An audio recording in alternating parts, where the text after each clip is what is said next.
You want to carry the glory of the Lord, and all what you do all your life is learning how to twerk. What business do you have to do that? Concentration will demand that you are totally isolated from the world. You may be of this world, but you are not of the world. The Bible says, if any man love the world, is because the love of the Father is not in him. It's not in you. You are a choir, you are a singer, yet the songs you are listening to are not the songs that look like where you are going to. Please. Somebody called me, tell me he's having sex at night every day. I say, what do you listen to? What do you watch? As you behold, you are transformed. A presence, you are calling a presence. You are calling it, you don't just know. The same way you begin to listen to men that are spiritual, you join yourself together with them in the spirit, and their realities become your reality. As you came into this atmosphere, a presence came and covered you, and now you can partake of the glory of the Lord. It has nothing to do with whether it's a sin or it's not a sin. Hear me. It has to do with your consecration. What is the Lord demanding from you? What? The Lord can tell you, from today don't wear suit again. From today don't wear jeans again. It doesn't matter. It's not the matter of whether it's sin or sin. Your phone may be the reason why you are sinning every day. The Lord can tell you, to you, don't use a phone that is Android again. Because the more you use it, the more you watch pornography. Throw it away for a while. It doesn't have to matter whether it's a sin. To you, it's a consecration. Why? Because God is interested in you to carry a glory. When the glory of the Lord left Saul, what happened to him? An evil spirit came and tormented him. Many of the persecution and the darkness in the lives of people is the result of the negligence, how the glory of the Lord has left them.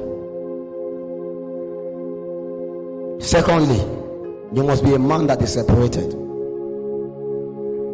When the Lord consecrates a man, it's unto a separation. Whether you like it or not in your life, there must be a time when you are totally separated. When you begin to pursue the Lord genuinely, you discover your friends are not your friends.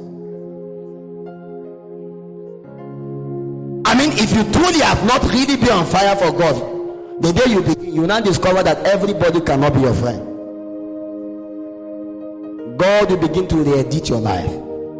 He will begin to take away many people away from you. It's separation. He said, leave your father's house. Leave this thing. In fact, sometimes you will not begin to discover you are not supposed to be in the city. My life began to change the day I left Lafia and went to Zaria.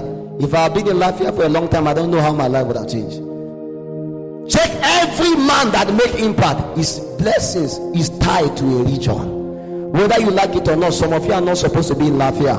Others are in other states. Whether in Lagos, they are supposed to be in Lafia. And until they return back, they may never become anything. Sometimes the Lord will demand that you separate yourself. Else, you may find yourself in Sodom, and God may be interested in destroying Sodom in the day you enter there. The Bible speaks about a man walk among the midst of prophets and began to prophesy. He was never schooled in the school of the prophetic. Yet we can be schooled, but there are times when you can walk into an atmosphere of the Shekinah and certain things is activated. You too wonder, how did this thing happen? It's a glory. There is a way, if we charge this atmosphere very well, I can just give anybody the mic and the person will begin to prophesy. We used to do this in Zaria before. When we charge so much, anybody can do anything. The person may think he's strong until when we leave him and we say do the same, he cannot do it. Because we can take advantage of a presence to rise. It's an evidence. It's an evidential proof. Your life must be separated. There must be a time, a season in your life when you are separated, when nobody know about you, nobody hear about you. You don't just manifest overnight. You know, we are living in a very strange world. Very strange world. Everybody want to happen overnight. Let me tell you, whether you like it or not. Whether you like it or not. No matter how spiritual you are, you may never give birth to a child in a day.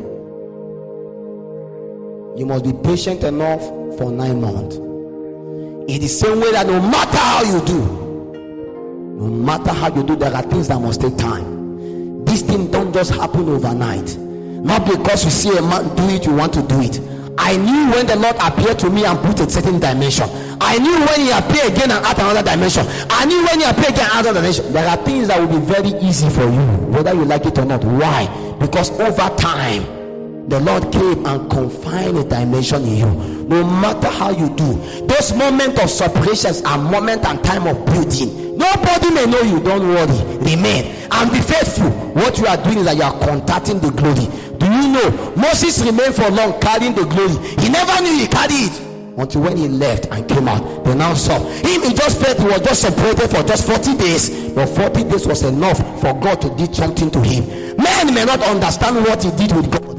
You thought it's only the commandment? No, that was not the thing that God was writing for 40 days. It will take God just less than a second to write those commandments. God was working on him, working the work of immortality, ensuring that his body does not see corruption. Say, and Enoch walked with God. Do you know how many years Enoch walked with God? There were so many. It's a season and a time. Anytime you are separated, it's a time when God is building something. It's a process. You may never understand why all of a sudden your friends cannot be your friends. You try to go to that lady's house every day again, you cannot go.